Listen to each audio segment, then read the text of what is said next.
నమస్తే, welcome to our channel. నేను మేసిరి. ఆనంద్ మహేంద్ర గారికి ఏపీ సీఎం జగన్మోహన్ రెడ్డి గారు జలకిచ్చారు. సో ఈ న్యూస్ని మనకి వివరించడానికి మనతో పాటు ఉన్నారు ప్రముఖ senior journalist, political analyst CS Rao గారు.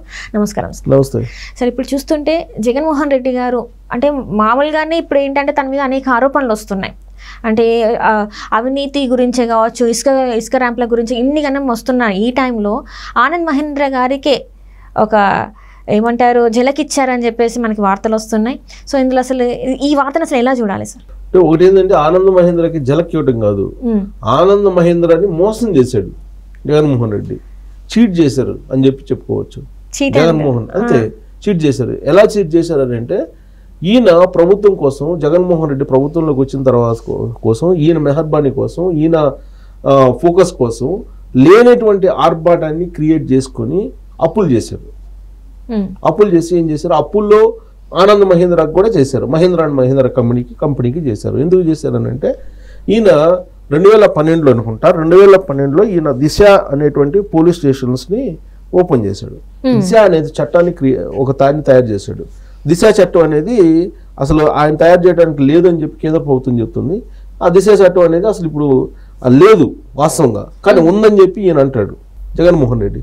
దానికి సంబంధించి పోలీస్ స్టేషన్లు కూడా పెట్టారు. అప్పుడు దిశ పోలీస్ స్టేషన్లను పెట్టి, ఈ దిశ పోలీస్ స్టేషన్ల కోసం 2022లో జనవరిలో 163 బొలెరో వాహనాలు కొన్నారు. మహేంద్ర కంపెనీ బొలెరో వెహికల్స్ ఉంటాయి, బొలెరో వాహనాలు 163 కొన్నారు. ఈ 163 మహేంద్ర అండ్ మహేంద్ర నుంచి కొన్నారు. దీన్ని 2 విడతలుగా కొనుగోలు చేశారు. ఈ వెహికల్స్ 163 వెహికల్స్ని. దీని మొత్తం కాస్ట్ వచ్చి 14,21,00,000. 14,21,00,000. ఈ అమౌంట్ చెల్లించాలి. ఎప్పుడు 2022లో తీసుకున్నారు, జనవరిలో. 2022 జనవరి అంటే ఇప్పుడు బొలెరో వాహనాలకి సంబంధించి వాళ్ళు గ్యారెంటీ ఇస్తారు 2 సంవత్సరాలు 3 సంవత్సరాలు. ఆ గ్యారెంటీ కూడా ముగిసిపోతుంది, కానీ ఇంతవరకు డబ్బులు ఇవ్వాలి వాళ్ళకి.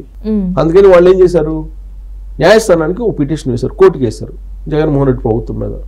మేము ఇలా వెహికల్స్ ఇచ్చాము, 2022లో 163 వెహికల్స్ బొలెరో వాహనాలు ఇచ్చాము 2 విడతలుగా, దానికి సంబంధించి 14,21,00,000 రావాలి, మాకు ఇవ్వలేదు అనేక సందర్భాల్లో మేము వెళ్ళినప్పటికీ అని చెప్పి వాళ్ళు కంప్లైంట్ చేస్తారు. యాక్చువల్గా గవర్నమెంట్, ఏ గవర్నమెంట్ అయినా ఈ మార్కెట్ ప్లేస్ అని ఉంటుంది. ఆ ఈ మార్కెట్ ప్లేస్లోకి వెళ్ళి వీళ్ళు టెండర్ వేస్తారు. టెండర్ వేసినప్పుడు ఆ టెండర్లో వీళ్ళు ఈ వెహికల్స్ని మేము ప్రొవైడ్ చేస్తామని చెప్పి ఆ టెండర్లో పార్టిసిపేట్ చేస్తారు. ఇప్పుడు ఈ మార్కెట్ ప్లేస్లో కొనుగోలు చేయడానికి లేకుండా ఆంధ్రప్రదేశ్ పోలీస్ని బ్లాక్ చేసేస్తారు. ఈ మార్కెట్ ప్లేస్ బ్లాక్ చేసేసింది ఆంధ్రప్రదేశ్ పోలీస్ని. అంటే దాని అర్థం ఏంది, జగన్మోహన్ రెడ్డిని బ్లాక్ చేసినట్టేగా. ఆంధ్రప్రదేశ్ పోలీస్ అంటే జగన్మోహన్ రెడ్డి గవర్నమెంట్దే కదా. సో ఈ మార్కెట్ ప్లేస్లో ఇప్పుడు జగన్మోహన్ రెడ్డిని బ్లాక్ చేసేసారు ఆనంద్ మహేంద్ర దెబ్బకి, మహేంద్ర కంపెనీ దెబ్బకి. ఇది యాక్చువల్గా మార్చి 23న దిశ పోలీసులను ప్రారంభించారు. ఆ ఏడాది 22లో మార్చి 23న ఈ దిశ పోలీస్ స్టేషన్కి అందించారు వాళ్ళు ఈ వెహికల్స్ని. వారంటీ కూడా అయిపోయింది, ఇప్పుడు కంప్లీట్గా వారంటీ అయిపోయింది. బిల్లులు ఇప్పటి వరకు చెల్లించాల దానికి సంబంధించి. సో ఈ మార్కెట్ ప్లేస్లో నిబంధనలు ఉంటాయి, కొన్ని నిబంధనలు. ఆ ఈ మార్కెట్ ప్లేస్ నిబంధనల ప్రకారం ఆంధ్రప్రదేశ్ ప్రభుత్వం వ్యవహరించలేదు కాబట్టి ఆ ఆంధ్రప్రదేశ్ పోలీస్ శాఖను బ్లాక్ చేసేసారు. సో దీంతో మళ్ళీ ఈ మార్కెట్ ప్లేస్ తోటి ఈఎంఐలతోటి లేకపోతే ఇంకో రకంగా కొనుగోలు చేయడానికి, టెండర్లు వేసి కొనుగోలు చేయడానికి అవకాశం లేకుండా పోయింది. భవిష్యత్తులో కొత్త వాహనాలను కొనుగోలు చేయడానికి ఆంధ్రప్రదేశ్ పోలీస్కి లేకుండా ఈ మార్కెట్ ప్లేస్ బ్లాక్ చేసేసింది. సో దీంతో ఈయన ఏం చేశారు, కోర్టుకి వేశారు. మహేంద్ర అండ్ మహేంద్ర కంపెనీ కొనుగోలు ఒప్పందం చూపించారు కోర్టుకి. ఇప్పటికి మీరు పే చేయలేదు కాబట్టి మేము వాహనాలు ఇచ్చినప్పటి నుంచి 12% వడ్డీతో సహా బకాయిలు చెల్లించాలని చెప్పి డిమాండ్ చేస్తూ ఈ పిటిషన్ వేశారు. సో ఇప్పుడు మొత్తం 14,21,00,000 మొత్తం 163 వెహికల్స్ మేము అందజేసాము. As per the guidelines మేము సర్వీస్ కూడా అందించాము. ఇప్పుడు ఆ 3 సంవత్సరాలకు సంబంధించిన సర్వీస్ గడువు కూడా ముగుస్తుంది, గ్యారంటీ గడువు కూడా ముగుస్తుంది. అయినప్పటికీ ఈ అమౌంట్ చెల్లించలేదని చెప్పి కోర్టుకి వేసి, మీరు ఆ అమౌంట్ 2022 మార్చినే మేము అందించాం కాబట్టి ఆ నెల నుంచి మాకు 12% వడ్డీతోటి సహా మాకు ఈ బకాయిలు చెల్లించండి అని చెప్పి కోర్టుకి వేశారు.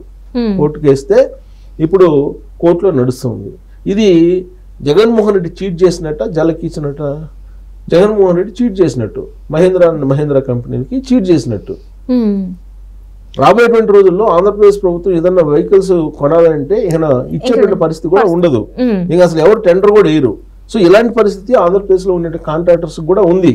కాకపోతే ఈ మధ్యకాలంలో ఎలక్షన్ సందర్భంగా ఆయనకి సపోర్ట్ చేయరు అనేటువంటి ఉద్దేశంతో ఎవరైతే వర్క్స్ చేశారో ఆ వర్క్ సంబంధించినటువంటి బిల్స్ అన్ని కూడా క్లియర్ చేస్తూ ఉన్నారు అన్అఫిషియల్ గా.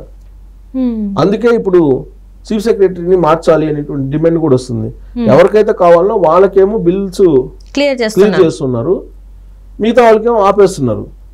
ఇప్పుడు ఆల్రెడీ ఇప్పుడు ఉద్యోగులకి 20,000 కోట్ల రూపాయలు బకాయిలు ఉన్నారు. 20,000 కోట్లు. ఈ 20,000 కోట్ల రూపాయలు బకాయిలు ఇప్పటి వరకు ఉద్యోగులకి ఇవ్వలేదు. ఇస్తామని చెప్పి ఇవ్వలేదు. విడతల వారికి ఇస్తామని చెప్పి వాళ్ళు మీటింగుల్లో ఒప్పుకున్నారు, కానీ ఇంతవరకు ఇవ్వలేదు. కాబట్టి ఇప్పుడు జగన్మోహన్ రెడ్డి ప్రభుత్వం 12 లక్షల కోట్ల రూపాయల అప్పుల్లో ఉంది. జీతాలు కూడా ఇచ్చేటువంటి పరిస్థితి లేదు. ఇలాంటి సిచ్యువేషన్లో అసలు చీఫ్ సెక్రటరీ జవహర్ ఆయన పాత డేట్లు వేసి లేదంటే కావాల్సినటువంటి వాళ్ళకు బిల్స్ క్లియర్ చేస్తూ మహేంద్ర లాంటి కంపెనీలకి ఆపేసి పరువు పోగొట్టే కదా. ఇప్పుడు మహేంద్ర కంపెనీ ఈ మార్కెట్ ప్లేస్లో ఆల్రెడీ చెప్తుంది కదా. సో ఆంధ్రప్రదేశ్ ప్రభుత్వం, ఆంధ్రప్రదేశ్ పోలీస్ శాఖ మాకు ఇవ్వాల్సినట్టు బకాయిలు ఇవ్వలేదని చెప్పి ఫర్దర్ గా వెహికల్స్ కొనాలంటే ఎవరైనా ఇస్తారా? ఇచ్చేటువంటి పరిస్థితి ఉంది కదా. పరపతి పోతే బతకలేరు అంటారు పెద్దలు.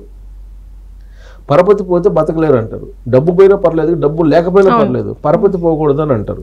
పరపతి పోతే డబ్బు పుట్టదని అంటారు. సో ఇప్పుడు ఆంధ్రప్రదేశ్ ప్రభుత్వం పరపతి పోయింది కదా. ఇప్పుడు ఇవన్నీ కూడా కార్పొరేట్ కంపెనీలు. ఈ కార్పొరేట్ సెక్టార్ లో అన్నిటికీ కూడా వెళ్ళిపోయింది కదా. ఆంధ్రప్రదేశ్ ప్రభుత్వం డబ్బులు ఇవ్వలేదు, డబ్బులు ఇవ్వలేని పరిస్థితిలో ఉంది, ఇవ్వదు అనేటువంటిది వెళ్ళిపోయింది కదా. కోర్టు కేసు కేసారు. మళ్ళీ కోర్టులో ఆంధ్రప్రదేశ్ ప్రభుత్వం ఏదో చెప్తుంది. ఈ కోర్టు కేసుకి వెళ్ళరు కదా ఎవరు. ఇది ఎన్నిసార్లు కోర్టు ఇవ్వాల్సిన డబ్బుల కోసం కోర్టులకి వెళ్తే అది ప్రొలాంగ్ కదా. సో ఈ రిస్క్ అంతా ఎందుకని చెప్పి ఎవరు ఆంధ్రప్రదేశ్ ప్రభుత్వానికి భవిష్యత్తులో రాబోయేటువంటి రోజుల్లో వెహికల్స్ కాదు కదా ఏది ఇచ్చేటువంటి అవకాశమే ఉండదు. అంటే ఇప్పుడు దీని మీద ఒకవేళ యాక్షన్ తీసుకోవాల్సి వస్తే ఎవరి మీద యాక్షన్ తీసుకుంటారు సార్? మరి కోర్టులో వేశారు కదా. కోర్టులో వేసినప్పుడు వాద ప్రతివాదనలు జరుగుతాయి. వాళ్ళు ప్రొవైడ్ చేసాం మేము వెహికల్స్ అని చెప్తారు. వీళ్ళు ఏం చెప్తారు? ప్రొవైడ్ చేశారు, వాటి నాణ్యత బాగలేదని ఏదో చెప్తారు ఎగ్గొట్టాలనుకుంటే. లేదు దీనికి సంబంధించి కిక్ బ్యాక్స్ కనుక ఇస్తే దాన్ని ఏదో సెటిల్ చేసేసుకుని డబ్బులు ఇచ్చి సెటిల్ చేసుకుంటారు. ఇప్పుడు అదే చెప్తుంది. ఇప్పుడు ఇప్పుడు ఎవరికైతే కావాలో వాళ్ళకి కిక్ బ్యాక్స్ తీసుకుని ఇచ్చేస్తున్నారు, పర్సంటేజ్ తీసుకుని ఇచ్చేస్తున్నారు కదా. పర్సంటేజ్ తీసుకుని బిల్స్ క్లియర్ చేస్తున్నారు కదా. కొన్ని వేల కోట్ల రూపాయలు ఈ మధ్య కాలంలో 13,000 కోట్ల రూపాయలు ఏమో అప్పు తీసుకొచ్చారు. ఏం పెట్టి తీసుకొచ్చారు అనేది కూడా చెప్పట్లా. ఇప్పుడు సీక్రెట్ గా ఉంచుతున్నారు. ఏం పెట్టి తీసుకొచ్చారు ఆ 13,000 కోట్ల రూపాయలు అనేది. అది ఆల్రెడీ సచివాలయాన్ని పెట్టారు, సచివాలయాన్ని పెట్టి అయిపోయారు. మళ్ళీ ఏం పెట్టారు అనేది ఎవరు చెప్పట్లా, అది సీక్రెట్ గా ఉంచారు. మరి ఆ 13,000 కోట్ల రూపాయలు ఎడిపోయినాయి అంటే కావాల్సిన కాంట్రాక్టర్లకి బిల్స్ ఇచ్చేసారు అని చెప్పి చెప్తున్నారు.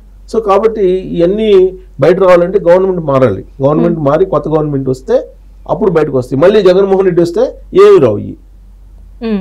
ఆంధ్రప్రదేశ్ ప్రజలను కూడా అప్పుడు తాకట్టు పెట్టేస్తారు. ఆంధ్రప్రదేశ్ ప్రజల్ని, ఆంధ్రప్రదేశ్ కి సంబంధించిన ప్రజల ఆస్తులు ఆల్రెడీ ఒరిజినల్ డాక్యుమెంట్స్ అడుగుతున్నారు. ఆల్రెడీ ఇప్పటికే ఆ ఒరిజినల్ డాక్యుమెంట్స్ కనుక ఇచ్చేస్తే ఆటోమేటిక్ గా ఒరిజినల్ డాక్యుమెంట్స్ బేస్ చేసుకుని ఆస్తులన్నింటినీ కూడా తాకట్టు పెట్టి అప్పుడు మరి ఏం చేస్తారో చూడాలి ఒకవేళ వస్తే. Right sir, right. Thank you so much sir.